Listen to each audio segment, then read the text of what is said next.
সেখানে বাঁকুড়া শহরে বেআইনি দখলদার হটাতে উচ্ছেদ অভিযান প্রশাসনের। স্কুলডাঙ্গা বাজার ও লালবাজার এলাকায় রাস্তার ধারে অবৈধ নির্মাণ ভাঙার জন্য আগেই নোটিশ জারি করে প্রশাসন এবং গতকাল পর্যন্ত সময়সীমা বেঁধে দেওয়া হয়। এই মুহূর্তের কি পরিস্থিতি আমরা জানবো, আমাদের প্রতিনিধি হীরক মুখার্জি আমাদের সঙ্গে এই মুহূর্তে রয়েছেন। হীরক, কি জানা যাচ্ছে এই মুহূর্তে?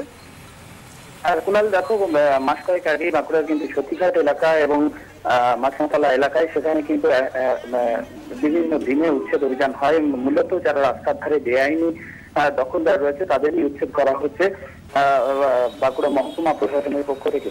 এবং গত কয়েকদিন আগে ফের উচ্ছেদ অভিযানের নোটিশ জারি করে বাঁকুড়া মহকুমা প্রশাসন এবং সেই নোটিশের সময়সীমা কাল পর্যন্ত ছিল এবং গতকালে মধ্যে যারা বেআইনি দখলদার রয়েছে তাদের সরে যেতে অনুরোধ করে প্রশাসন, কিন্তু তারপরেও বেশ কিছু জায়গায় বেআইনি দখলদার যারা তারা সরে না যাওয়ায় আজকে সকাল থেকে রীতিমতো দোজার নিয়ে বাঁকুড়া সদরের মহকুমা শাসক অসীম কুমার বালার নেতৃত্বে বিরাট পুলিশ বাহিনী তারা উচ্ছেদ অভিযানে নামেন এবং মূলত মাচানতলা এলাকা থেকে স্কুলডাঙ্গা এলাকা, লালবাজার এবং বাঁকুড়া শহরের যে বাজার এলাকা রয়েছে সেই জায়গায় উচ্ছেদ অভিযান চালানো হচ্ছে।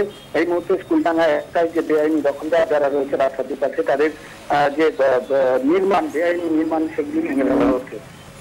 ধন্যবাদ হীরক মুখার্জি আমাদের প্রতিনিধি টেলিফোনে ছিলেন। শ্রীরামপুরে বোমা ফেটে জখম 2। শ্রীরামপুরের দে স্ট্রিটে হঠাৎই বিস্ফোরণ। আহতদের নাম অনুপ চ্যাটার্জি ও শেখ গুড্ডু।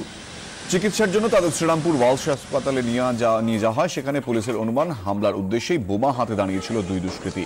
হাত থেকে পড়ে গিয়ে বিপত্তি, বোমার স্প্লিন্টারে জখম হন 2 জন।